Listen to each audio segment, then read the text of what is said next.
Hey, what is up, you guys? It is me, Eric, and welcome back to a Movies and a Mug, the show where I sit down every Monday and talk about a movie while it's putting on a mug. Get it? So, last week we talked about the absolute dumpster fire of a movie that was Loquisha, a 2019 movie about a white man who pretends to be a black woman to get a job in entertainment. And as I say in most of these videos now, after I post on YouTube, I will link the videos to both Facebook groups and Reddit forums that are particularly curtailed to talk about movies, bad movies, and just, cinema. And I just kind of scuttle around the comments section, having little chats with fellow movie lovers. So let's see what y'all had to say last week. So we had one Reddit user who noted that he was actually contacted to create a score for the movie, and he submitted a pitch to the creator, but never heard back. Which leads me to ask, was there any original music in the final product? Pretty much everything that I heard just sounded like royalty-free music, but it did get me thinking that maybe the original intention was to make a title sequence for the movie, and maybe not just use Premiere Pro click and drag titles like the lazy fucks that they are. I'm saying they, like this movie was made by more than one person, but it wasn't. It was made by one guy. Reddit user Bone Jellyfish told me that writer, actor, director, firefighter, hospital worker, army medic, and vice president of Intercom Media, Jeremy Seville himself, has another movie. Apparently it's terrible, and I hate myself, so guess we'll add it to the list. Expect to see that in about, 3 to 4 weeks. Another Reddit user named Ramen Theory did also say that apparently towards the end of the film there is a frame that just says Adobe Media Encoder could not render, which, Jeremy, this is why you watch your movie before you put it out, you lazy hack. Okay, so now that that's out of the way, I have something very special for you, because we are delving into what is one of my favorite movies of all time, and no, I am not kidding. When this movie came out, people had the gall, the audacity to call it vapid, to say that the characters were flat and that its sexual politics were misplaced. And honestly, I completely disagree. So sit back, grab a snack, because you are about to watch a very impassioned defense of 2008's House Bunny. Okay, so the first lines of this movie, the opening salvo, if you will, give us a very clear and very good insight into our main character, Shelley, who, might I add, is played by the hilarious Anna Faris. And she explains that she was left as a baby outside an orphanage because, someone didn't want her. But she did hear that they wanted the basket back though, so that's nice. That's me in the basket. I guess somebody didn't want me. I hear they did want the basket back though.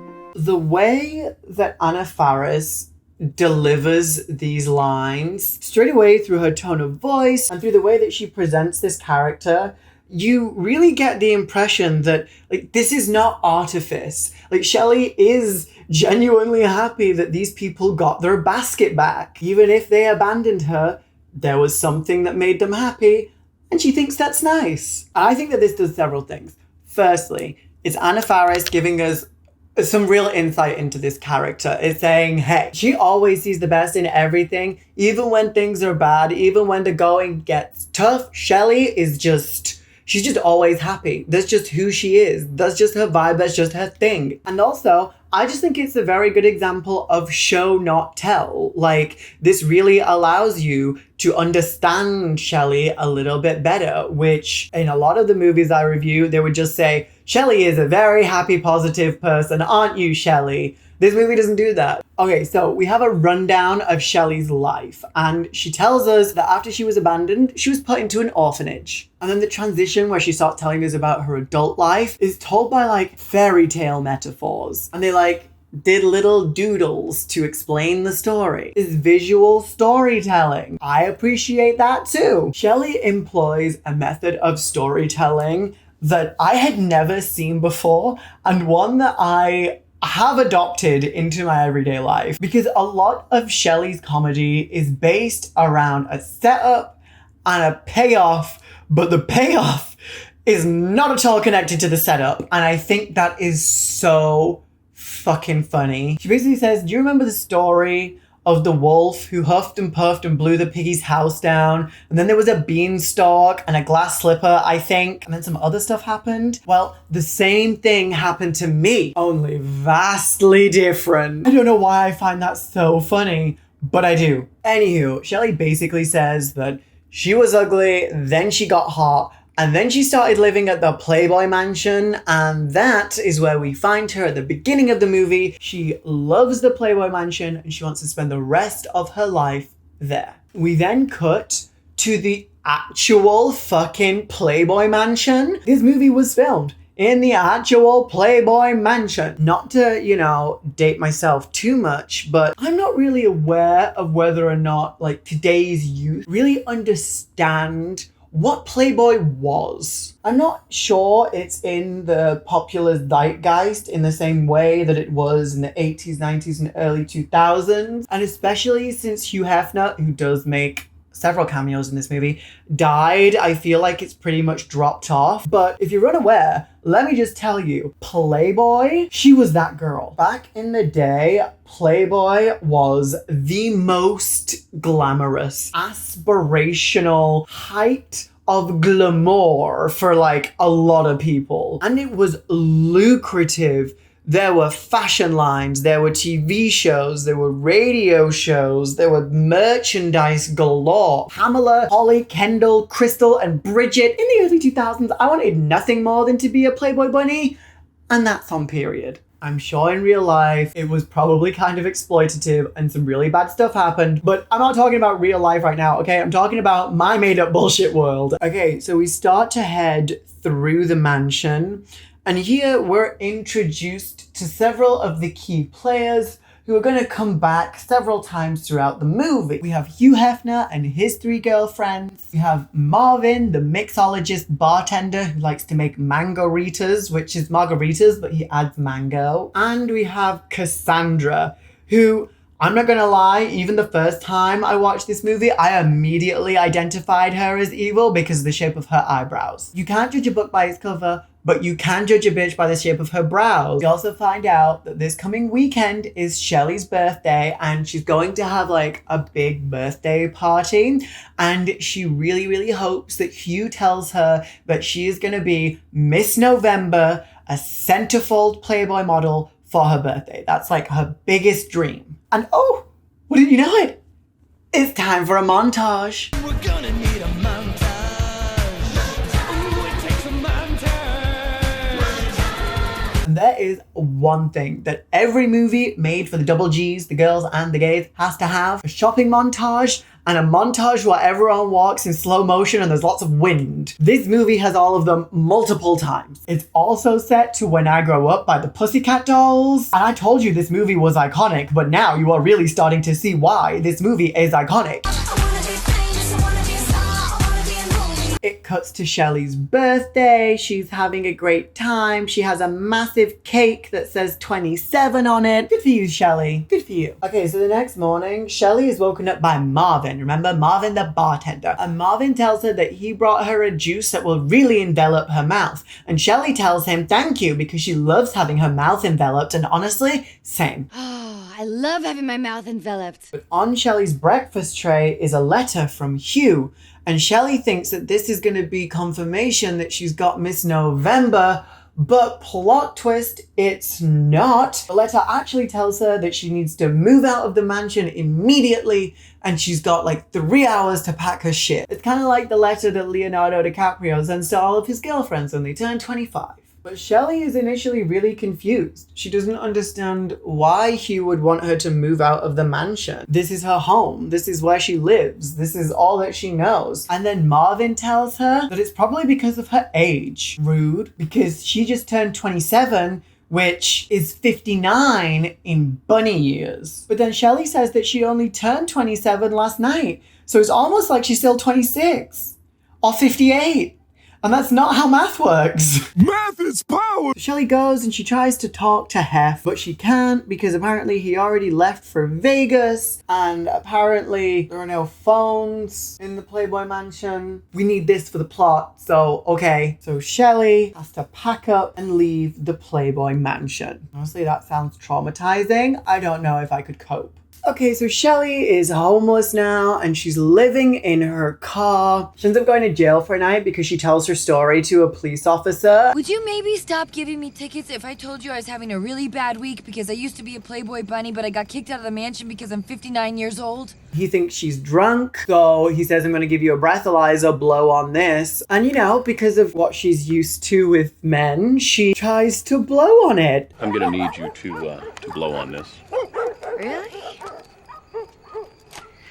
I guess.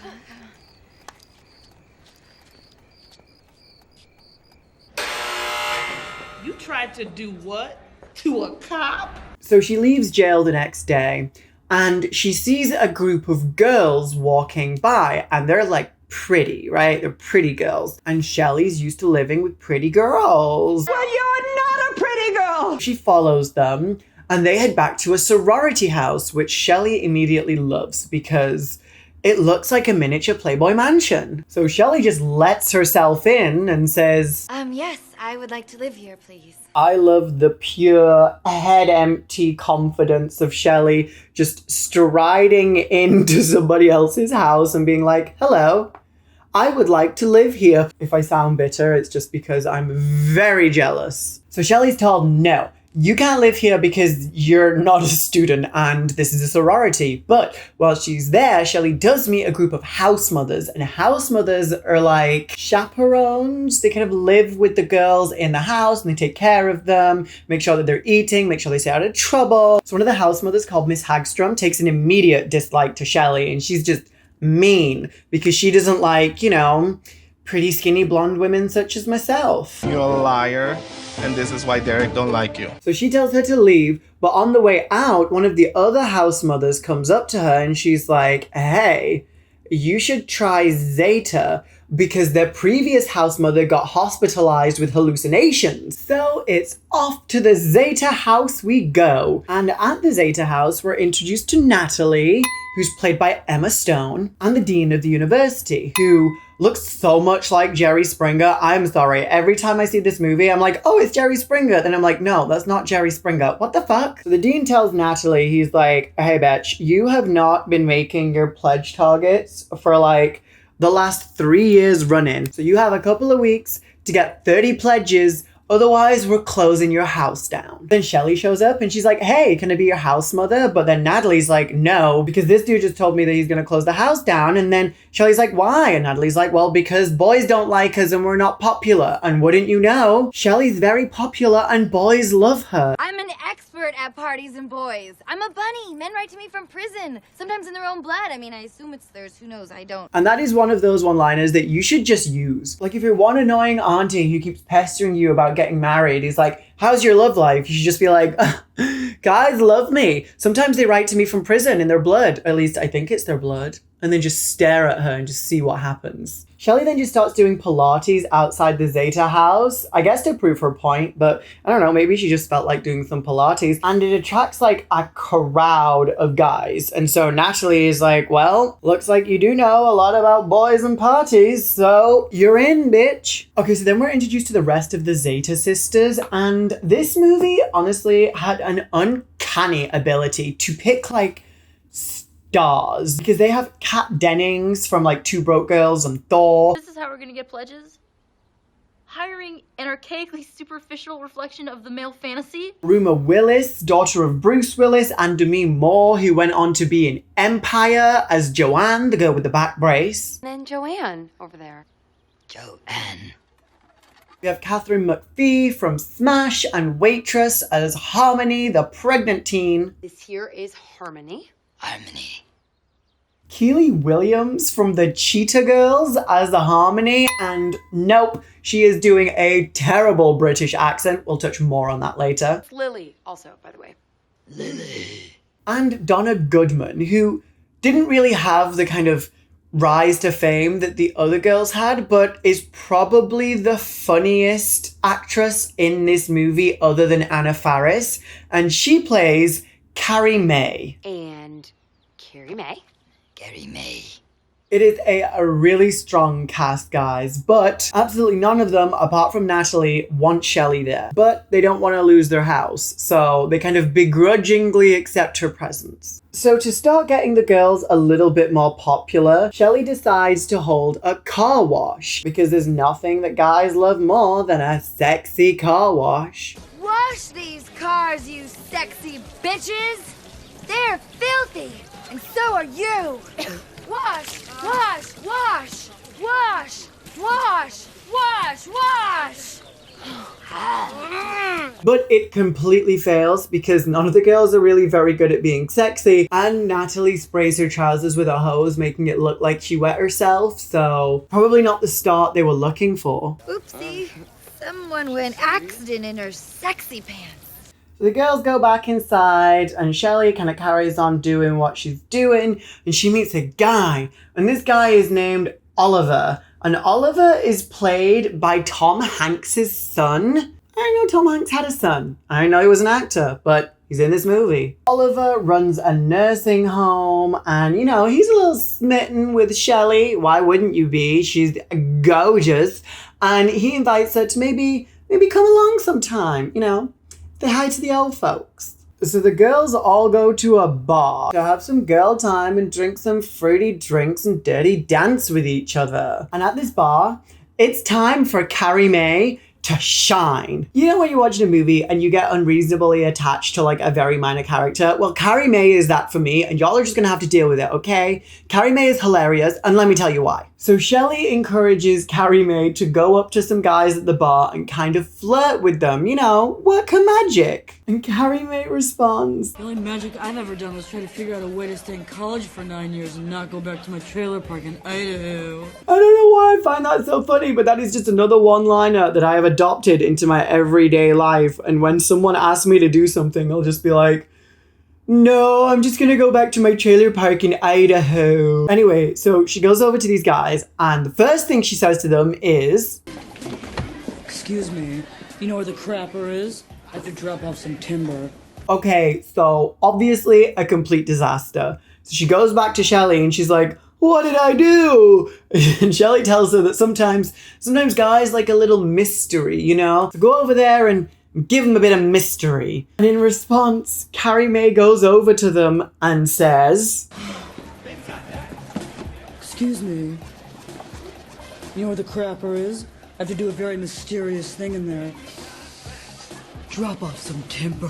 I don't know, it's that setup and payoff thing, and I just think that Carrie Mae really is a scene stealer, so I just wanted to highlight her a little bit. So we fast forward, and the girls are doing some karaoke, but then the rival house, you know, the one with the mean house mother called Miss Hagstrom, yeah, they changed the lyrics on the karaoke machines to basically call them like fat hags, and this like really embarrasses them, so they leave feeling really sad. And then somehow those sorority girls put a pig inside their house, and the pig is wearing a t-shirt that says Zetas, and then Carrie Mae has to tackle the pig. I'm not quite sure why any of that happens, but it does have the effect of galvanizing the girls, you know? The girls are now ready. They're feeling it. They want to be popular because they now know that they need to save their house because that rival sorority want to buy their house when they don't get enough pledges and turn it into like their second sorority house. So, you know, competition. And I know you know what that means. I know you know what it means. I know what it means. You know what it means. We all know what it means. It's time for a makeover montage. I'm sorry, I'll never not love a makeover montage. It's who I am. So this makeover is set to Girlfriend by Avril Lavigne. And Shelley puts them through their paces. She teaches them how to flirt. She redoes the house. They get full makeovers. And at the end of it, the Zetas look fabulous. And they do the slow motion walking thing, which, again, this movie's for the girls and the gays. So we love that shit.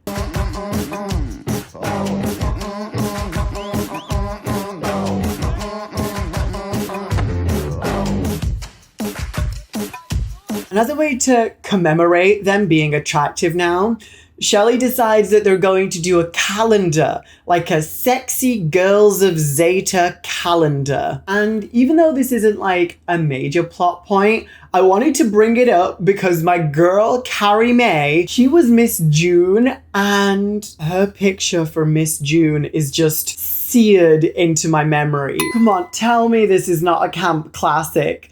Prune in June. Are you kidding me? All of the girls then visit Oliver in the nursing home and they like dance with some senior citizens and everything's looking good until we cut back to the Playboy mansion and it's time for some duplicity because we find out that it wasn't Hef who sent that letter to Shelley. He had no idea. It was actually Marvin, the bartender, and he wrote the letter because Cassandra, remember the ginger lady with the really bitchy brows? She forced Marvin to oust Shelley by using a secret sexy nipple twisty technique that Marvin just can't resist because she wants to be Miss November and she wanted Shelley out of the way. Oh, good God! Oh, sweet bastard, that's good. That's right, and I'm the only woman that can make you feel like that. You will not tell Hef that we wrote that letter to Shelley. Just do it again. Got it? Yeah, I got it. So I got it. Okay, so Natalie has been flirting with this guy named Colby. And now that she, you know, is feeling more attractive and more confident, things are starting to go well between the two of them. And so Shelley asks if, you know, the two of them are gonna make Shakespeare's metaphorical beast with two backs. Completely destroy a supermarket stockroom. Get plowed on a bunch of hamburger buns during your summer job at McDonald's. Memories. And Natalie's like, what? Well, I don't think we would do that. And then Shelley's like, bitch, you're a virgin. And obviously Natalie's embarrassed, but Shelley's like, no, bitch, that's a great thing. You know what this means, right? This means that we can have an Aztec party. And if you don't know what an Aztec party is, well, it's a party. But in the party, they sacrifice a virgin, obviously like fake sacrifice. And they'd always wanted to have one at the Playboy mansion, but you know, it's the Playboy mansion, so they could never find a virgin to sacrifice. So boom. That's the new plan. They're going to have a killer Aztec party. They're going to sacrifice Natalie. They're going to get the dirty pledges and they're going to save the house. And honestly, I'm not going to lie. This Aztec party looks fucking litty titty, bitch. Everyone's in cute outfits. There are those little Easter Island heads everywhere. There is a jello orange soda lava volcano that Natalie gets sacrificed in and it's like a slide and it is... I really want to go to this party and I really want to get sacrificed, but I think that ship has sailed. Time for this virgin to get sacrificed in the boiling jello lava!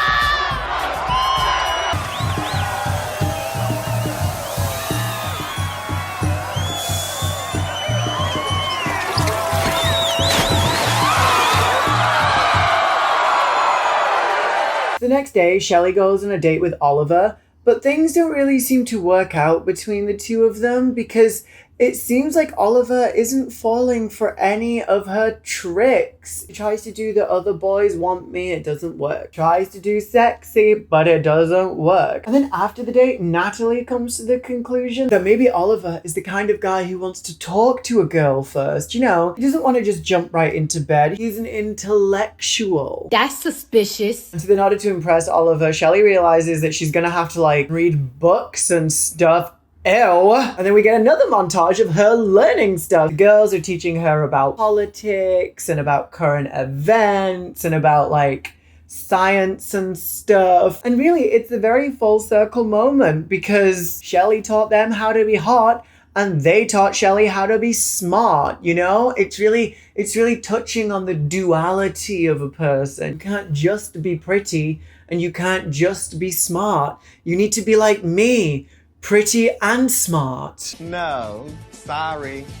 Next. So then she goes on a second date with Oliver, and again it doesn't go very well because Shelley isn't being herself. Shelley's trying to be smart, she's trying to read off cue cards, she ends up falling over, she's terribly embarrassed. But on the way back from the date, after she leaves Oliver in shame, she gets a call from the Playboy mansion because Marvin had broken free of Cassandra's kryptonite nipple death grip and told Hef the truth that they were the ones who made Shelley leave and Shelley never wanted to go. So Hef calls her and invites her back and asks if she wants to be Miss November. But she just feels so at home now with the Zetas and she doesn't feel like she can leave them, so she turns down Hef and goes home to the girls. Meanwhile, while she was on her date, the girls were having a look through the applicants, like all the people who want to be a part of Zeta, and they start being a little bit bitchy. It's like me in college after I lost all the weight and became slutty, right? Like, you become a little bit of a mean girl. They're judging applicants based on their looks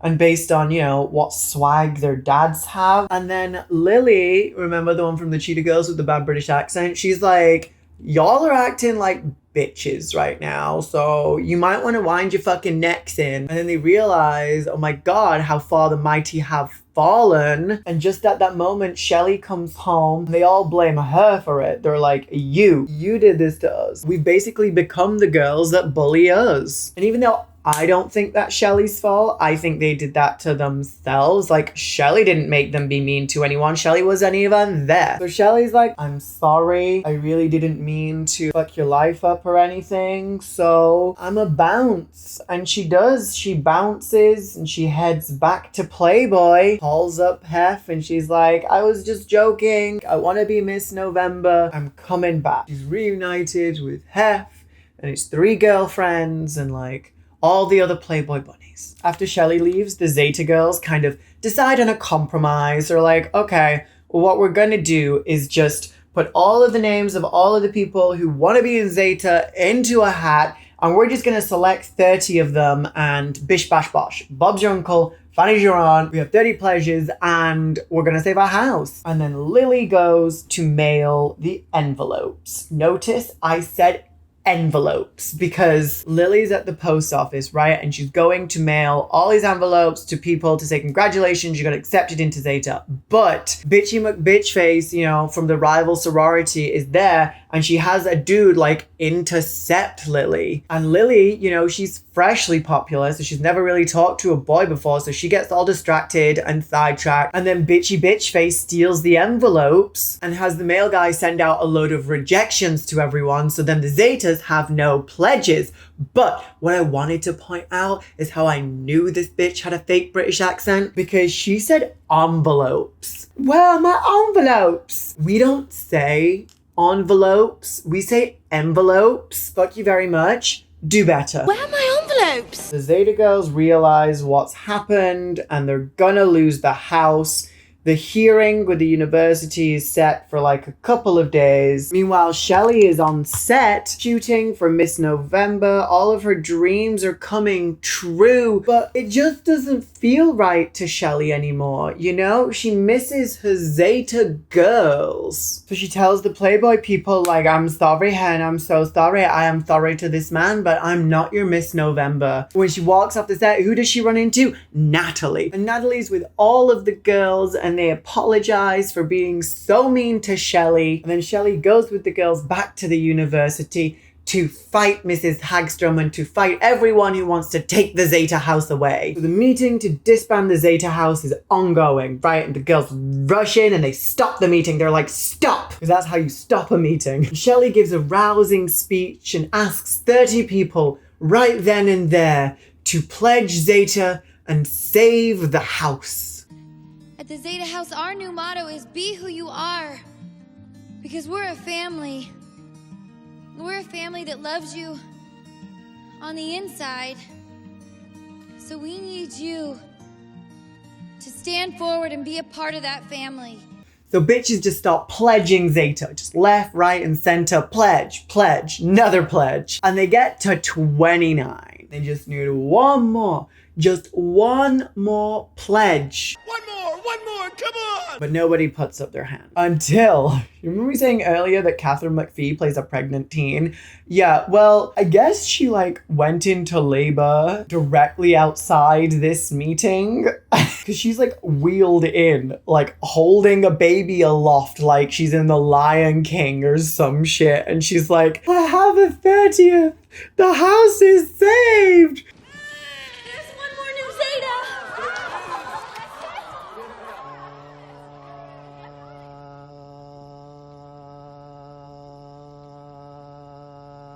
No. But then obviously the dean is like, no, a baby can't pledge a sorority. You still need one more pledge. But just before he can pound that gavel, some bitch from the rival house pipes up. She's been kind of like a background character. She hasn't really done anything. She just kind of stood next to the main bitch from the rival house and like looked menacing, I guess. And she's like, you know what? Fuck this shit. I'm a pledge Zeta. Because I'm sick of all of these bitches in this house that I'm in right now. I'm in. I've been in Phi Iota Mu hell! I want to be a Zeta. And boom, Zeta is saved. The girls are hot. Shelly is smart. And she has the family that she's always wanted. Natalie even calls Oliver on behalf of Shelly, and the two decide to give it another try. And the whole thing ends with a musical number. Yes, bitch. This movie has a musical number with its own original song called Where My Zeta's At, and it's a bop. It goes, where my Zeta's at, where my Zeta's at, where my Zeta's at. I know what boys like.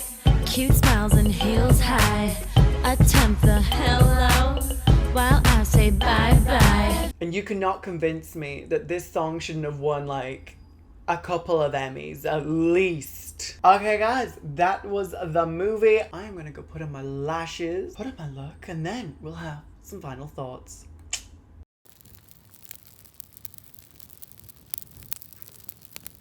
Whew, and I'm back. Girl, it is hot as fuck. I'm not even finna it is hot as fuck in these titties. If you don't know, these things are made out of like 100% pure silicone, and it is hot as balls in them. I made the corset myself. Oh, you can't see the corset. Okay, well, let me stand up. Oh, just a little, oh God, demonetized.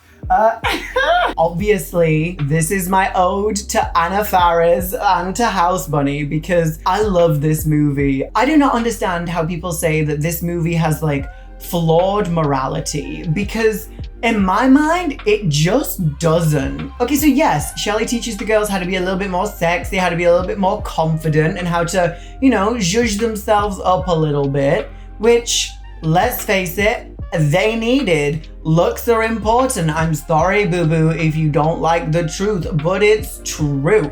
Going through the world looking like this is far easier than...